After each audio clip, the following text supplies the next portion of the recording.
everyone over here.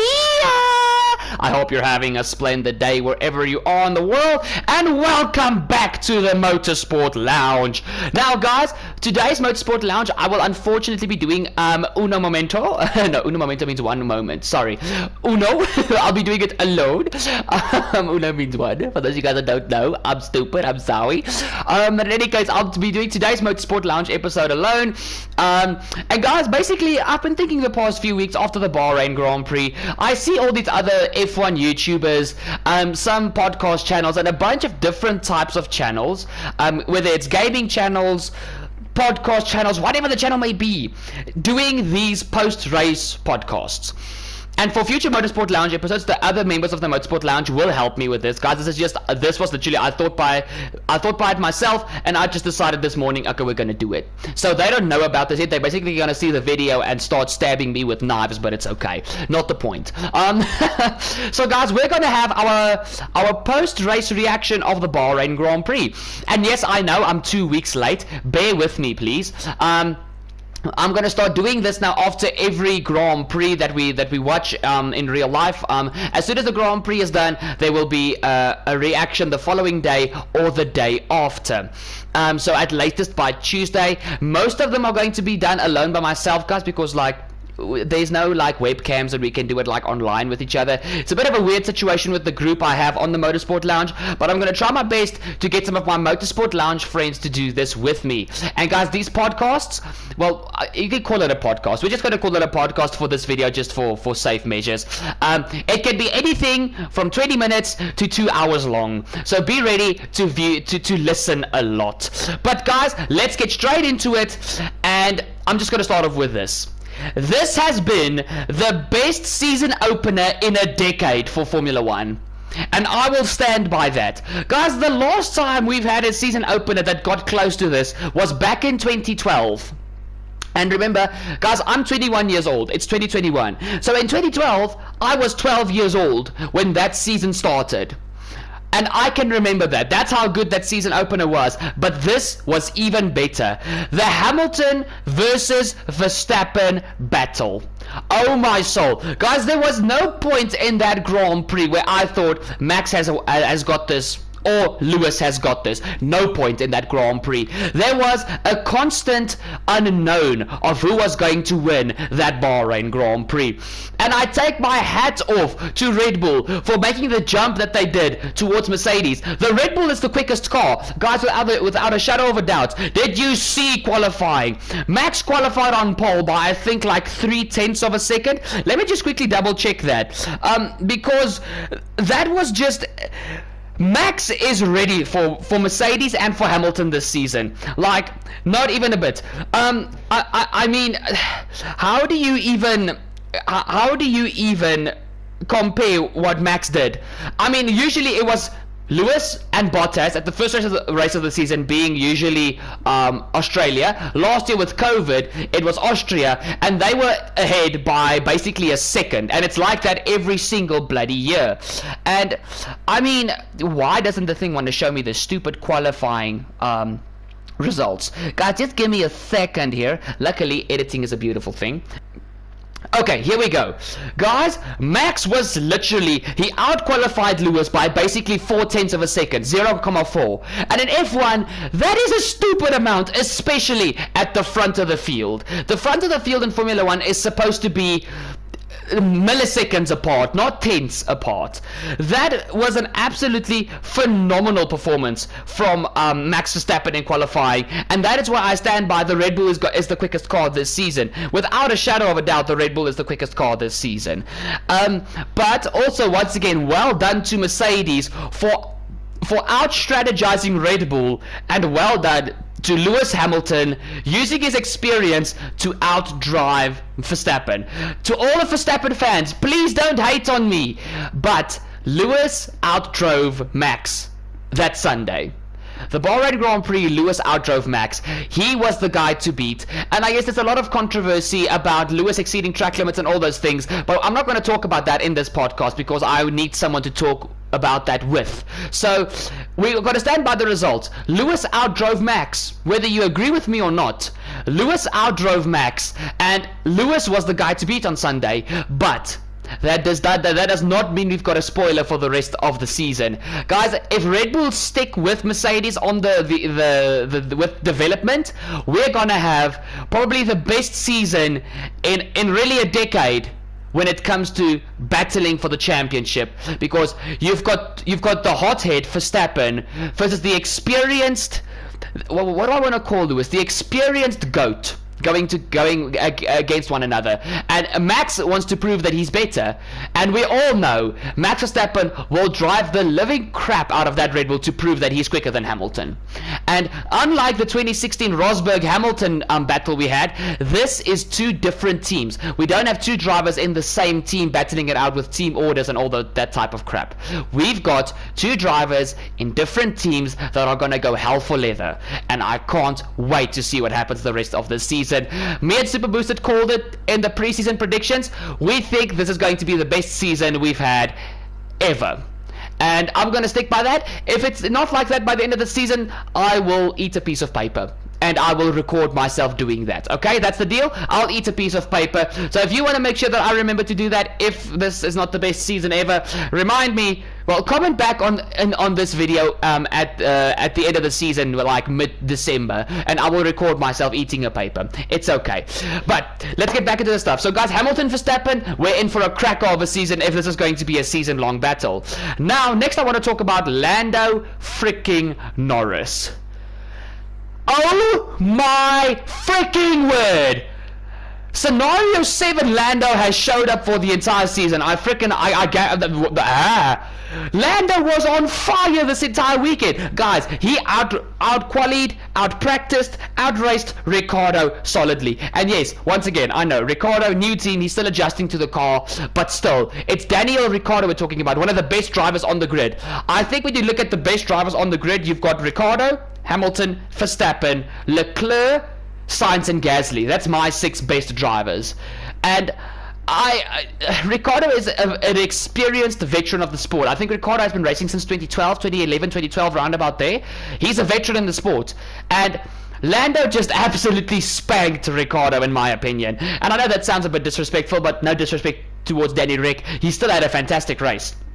But Lando he gained another gear this weekend, and I think Lando realizes that if he doesn't perform, he's not going to be the team leader at McLaren, which he wants to be, because then Ricciardo is obviously going to make Lando look a bit silly.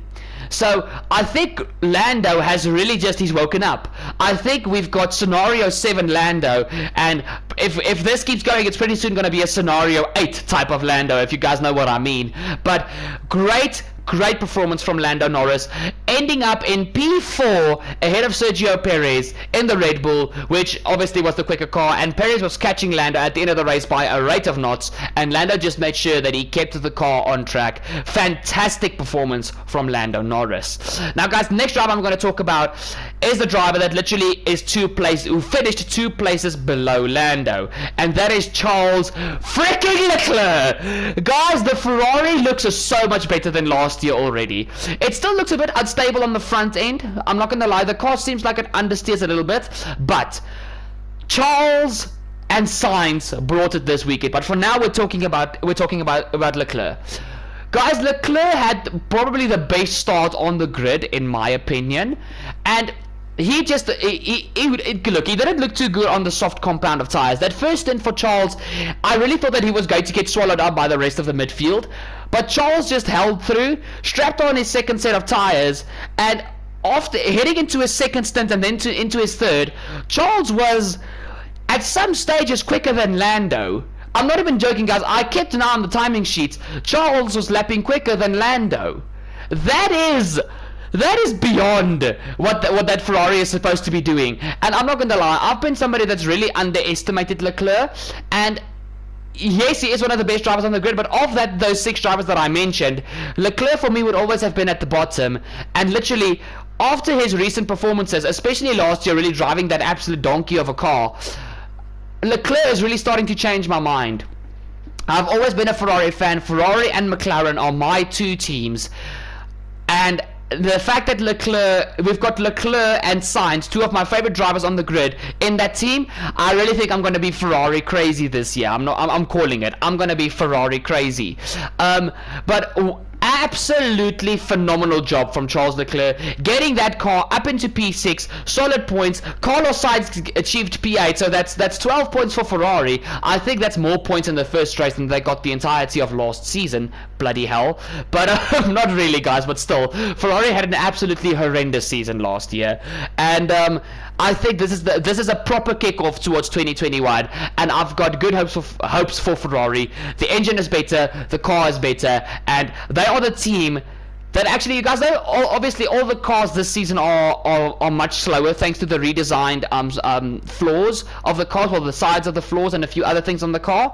Ferrari is the team that lost the minimal amount of time. Yes, once again, last year's car was absolutely pathetic, not the point, but they are the team that lost the least amount of time from last year's car to this year's car, and that, in my opinion, is a proper achievement. So well done to Charles Leclerc, P6. He is on fire, just like Lando, and I can't wait to see what Charles gets done for the rest of the season. And guys, the last driver I want to talk about that really, well, it was an exceptional performance in my opinion, in a car that is slower than it looked. My man, my hero, the guy who's been away from the sport for 2 years and hasn't missed a bloody step, Fernando Alonso, number 14. Guys, yes, I know, Alonso didn't finish the Grand Prix thanks to, I think it was some sort of plastic bag that got into his air duct. But you know, guys, I nearly said Lando. Fernando is back. Guys, when I saw him pulling up to the grid before the race, I was just like, Alonso! Guys, I absolutely love Alonso. Alonso is my childhood hero, and I adore Fernando Alonso. And I honestly need to tell you guys, Alonso brought it for me. He was battling the entire race with Sainz, Stroll, Raikkonen, and then later on when Tsunoda came into that fight. I think when Alonso retired, Tsunoda came into that fight. But he was constantly battling with Sainz, and at that stage where Vettel actually stayed out on his first stint on the mediums, when Alonso and Carlos Sainz caught up, that was an exceptional battle between those 3. I mean, you've got Vettel, a 4-time world champion, Alonso, a 2-time world champion, and this new Spanish rookie, who also Alonso is his hero, battling away. And I honestly feel if Sainz ever gets the proper team, he will be a world champion. So you've got 6 world championships between 2 drivers, and a future world champion battling hammer and tong for half a lap. That was probably that was the highlight of the race for me when it comes to on-track battles. To me, it was personally better than the battle between Max and Lewis. That was just phenomenal, and the whole thing about it is Sainz won the battle. That's the whole thing. So, and Alonso and Vettel, guys, Alonso he impressed me so much. He literally looked like he hasn't missed a step, and I really think if Alpine keep upgrading that car, we've got a fantastic rest of the season from Nando, not Fernando, Nando coming. Guys, I literally lost, and I'm gonna beep this, but I lost my shit when I saw Alonso coming to the grid. It's good to have him back. Alonso is an F1 driver. He needs to be in Formula 1. It's fantastic to see him back in the sport. Now, guys, coming off a bit of a high, 2 drivers I'm going to talk about. 2 of my favorite drivers besides Alonso. Excuse me for talking like an absolute idiot. My 2 favorite drivers after Alonso that really disappointed me this weekend is Gasly and Vettel. Now, guys, when Gasly made contact with Ricciardo, it was such a disappointment to me. Like, I was really just like, why? And guys, the AlphaTauri this year is quick. It's not a bit quick. It is bloody quick. And I really feel that Gasly threw away a top 5. I think Gasly would have stayed ahead of Perez. I think Gasly would have ended just behind Lando. I think it would have been Gasly P5, Perez P6, Leclerc P7, and Ricciardo P8. Gasly was on fire throughout the weekend, practice and qualifying. Tsunoda as well. Tsunoda just really had a bad race start, and I think AlphaTauri compromised Tsunoda with forcing him to qualify on the mediums in Q2. Not the point, we'll talk about that a bit later. But Gasly, that was a silly mistake in my opinion, and look guys, Gasly last year in my opinion was the driver of the season. He did better, he was a better driver throughout the season in my opinion than Hamilton, but obviously that is not something that we're going to fight about. That's just my opinion. You're allowed to differ from me, but Gasly last year was the driver of the season, without a shadow of a doubt in my mind, and I still think we're going to see the Gasly that we saw last season. I really still think that we're going to see that Gasly, but for his first 2021 don't start off like it should have for Pierre, and I really hope that Pierre picks himself up and that he keeps pushing, because yeah, if he sleeps on Tsunoda is going to give Gasly a big hiding. And then Vettel, oh, where do I even start on Sebastian?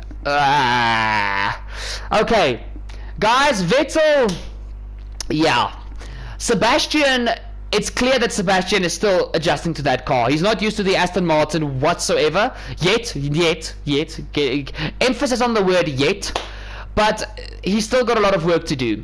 And just that contact with Ocon nearing the end of the Grand Prix was just silly. That was totally Vettel's mistake.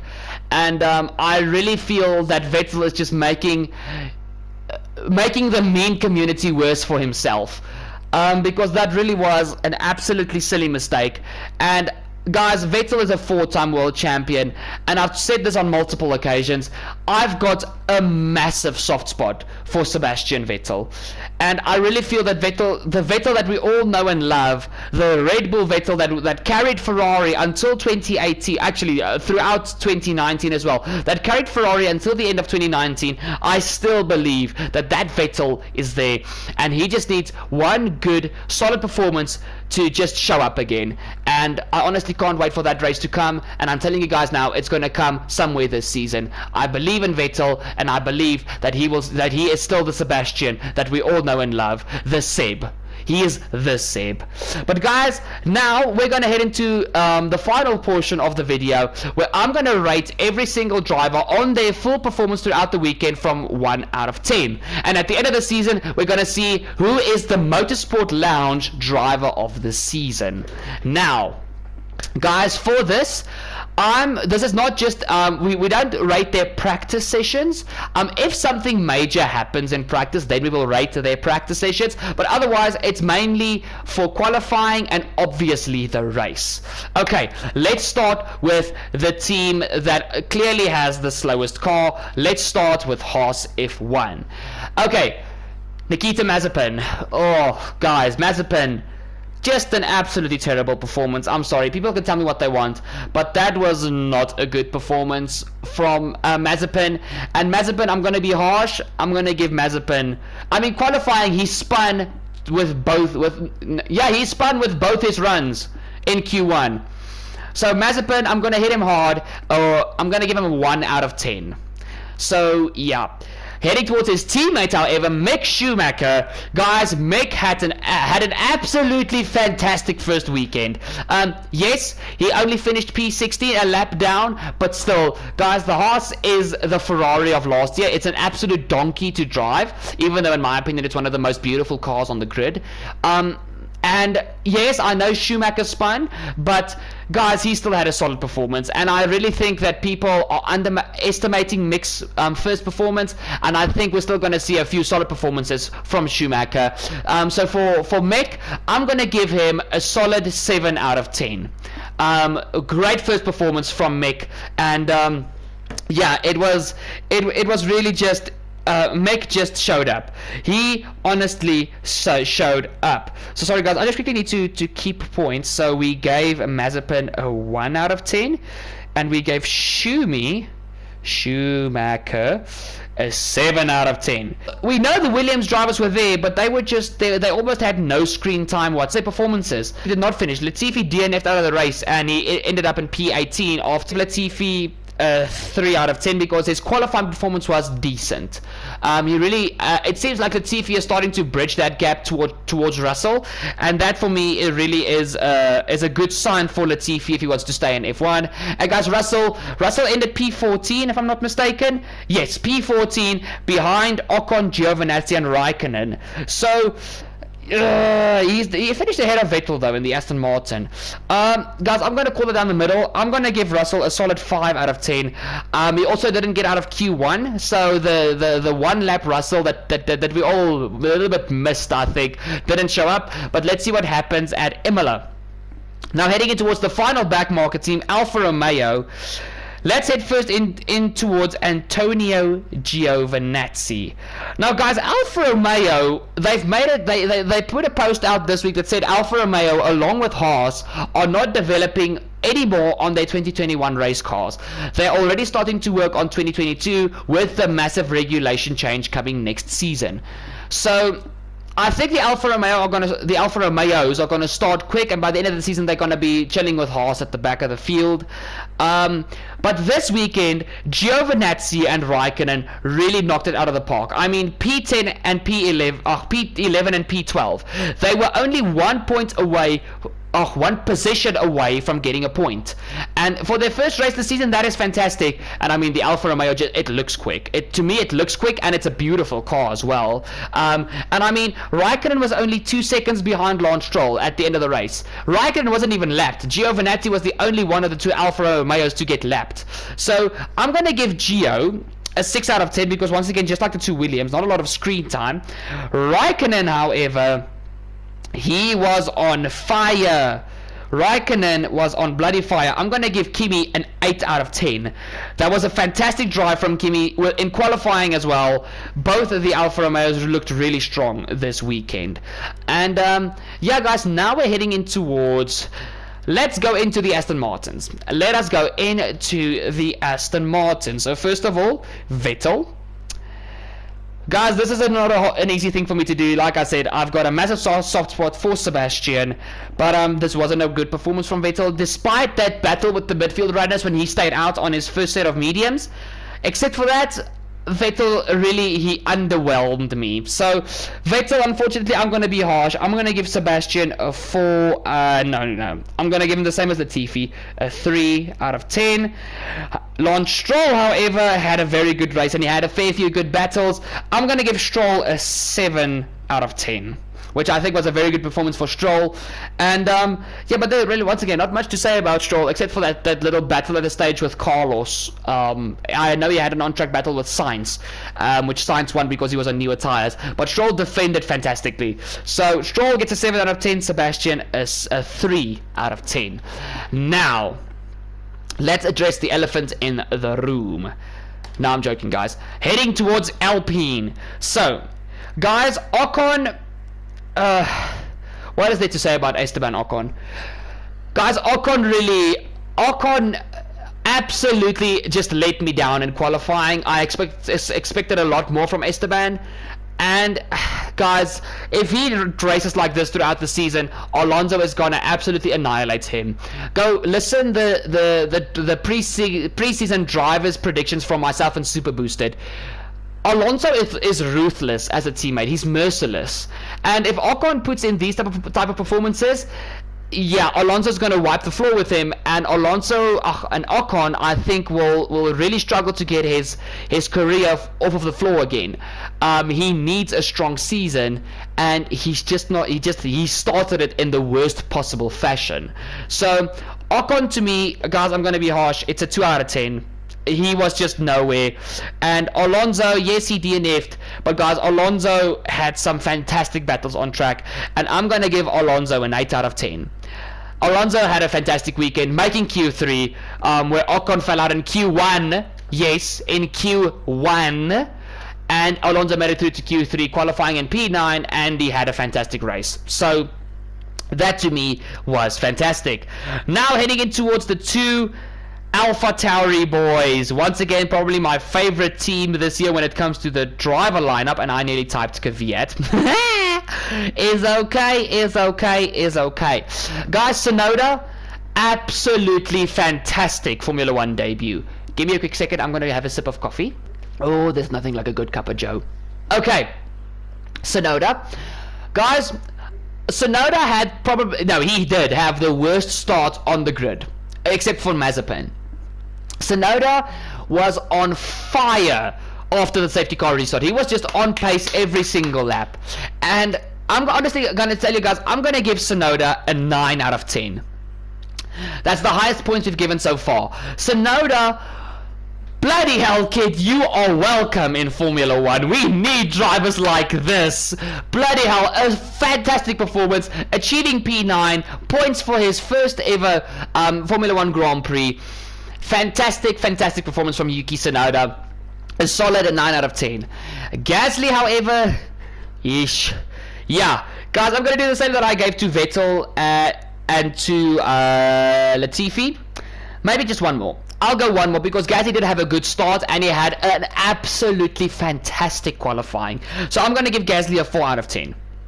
Not the way he wants to start the season, but we'll see at the end of the season.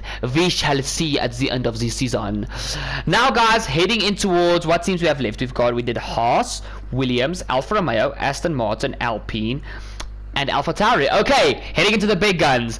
Let's head towards McLaren. Okay, now guys, first of all, like I said, Daniel Ricciardo is still adjusting towards that McLaren, and Ricciardo still had a fantastic first race in my opinion. Yes, he had some issues with the car and still going with the adjustment. I still think it's a solid performance from Danny Rick.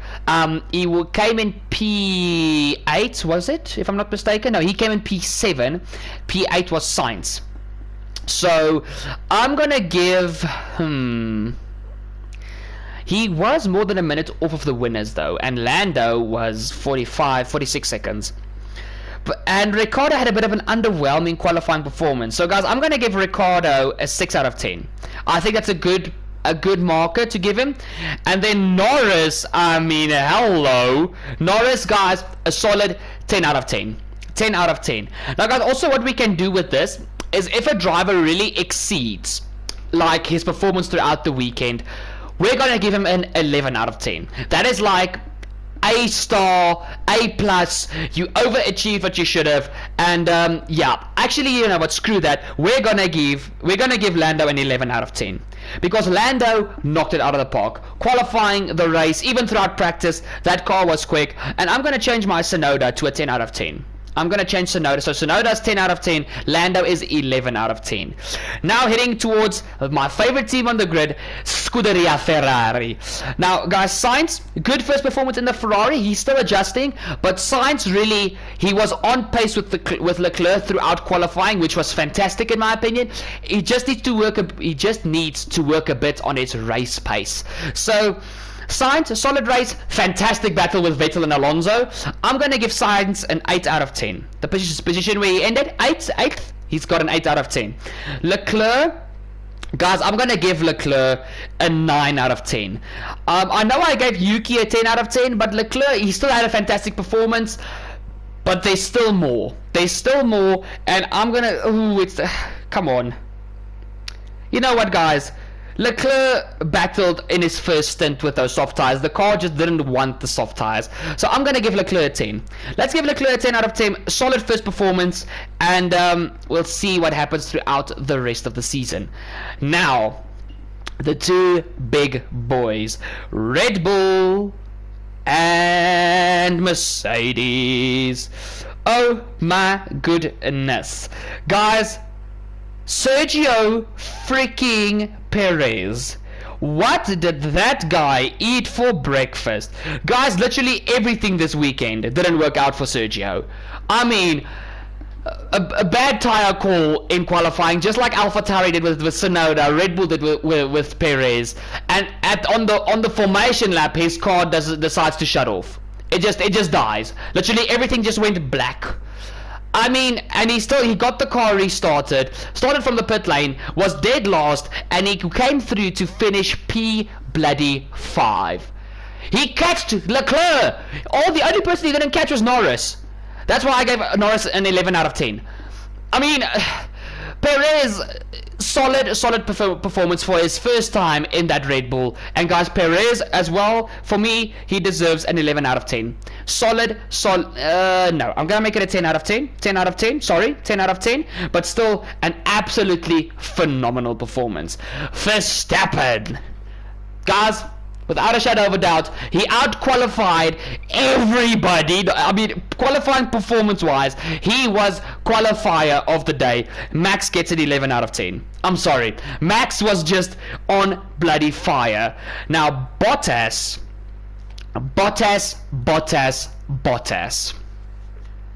Where was he?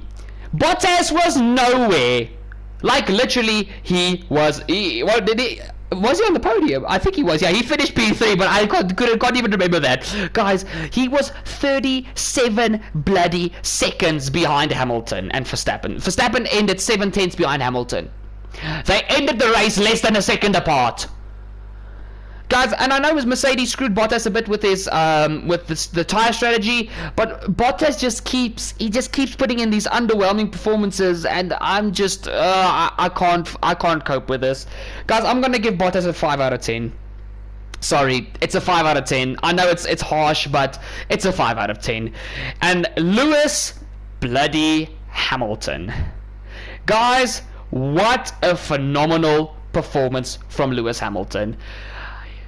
And Mercedes, I mean, Mercedes just, oh my gosh, what a performance. What a performance. Hamilton is getting an 11 out of 10 as well. So we've got 3 drivers achieving 11 out of 10s. You've got Lando with an 11 out of 10, Verstappen with an 11 out of 10, and Hamilton with an 11 out of 10. That is stupendous. But guys, that honestly, Hamilton outdrove Verstappen. Once again, you don't have to agree with me, but he did. Hamilton was the guy to beat on Sunday, and I think this battle between him and Max, it's just going to get more juicy by the race weekend. So guys, let's run through it one more quick time. We've got the 10 drivers with their ratings out of 10. Nikita Mazepin, 1 out of 10. Mick Schumacher, 7 out of 10. Nicholas Latifi, 3 out of 10. George Russell, 5 out of 10. Antonio Giovinazzi, 6 out of 10. Kimi Raikkonen, 8 out of 10. Sebastian Vettel, 3 out of 10. Lance Stroll, 7 out of 10. Esteban Ocon, 2 out of 10. Alonso, 8 out of 10. Yuki Tsunoda, 10 out of 10, full points for Tsunoda. Pierre Gasly, a 4 out of 10. Basically, the only thing that saved Gasly was his qualifying performance. Daniel Ricciardo, a 6 out of 10. Lando Norris, an 11 out of 10. Proper A+. Carlos Sainz, 8 out of 10. Charles Leclerc, 10 out of 10. Sergio Perez, 10 out of 10. Max Verstappen, 11 out of 10. Valtteri Bottas, 5 out of 10. And Lewis Hamilton, 11 out of 10.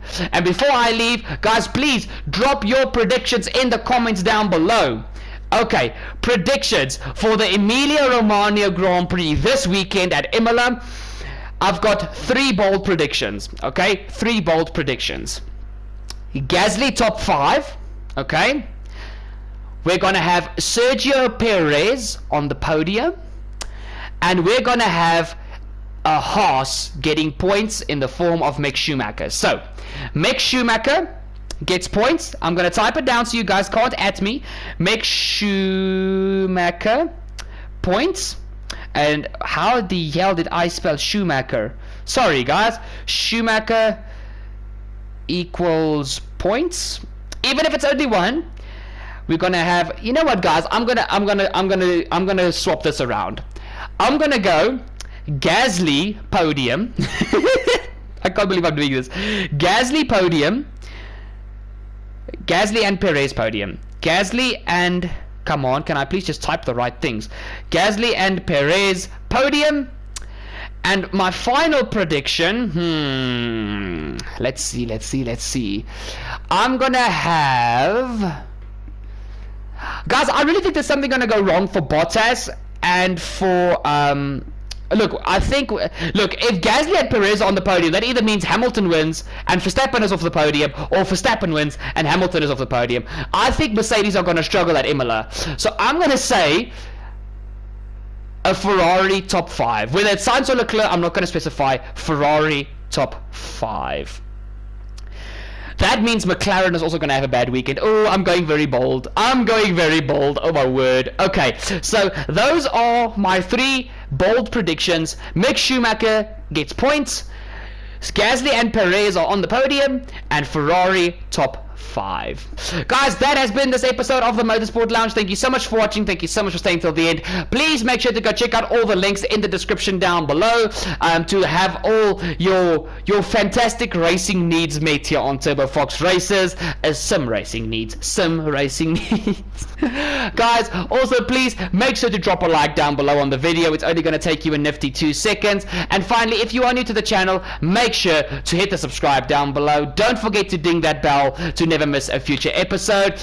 Okay, guys, that has been this episode. Thank you so much for watching. Thank you so much for staying till the end. I love you guys, and I'll see y'all whichever video comes next here on Turbo Fox Racers. Cheers!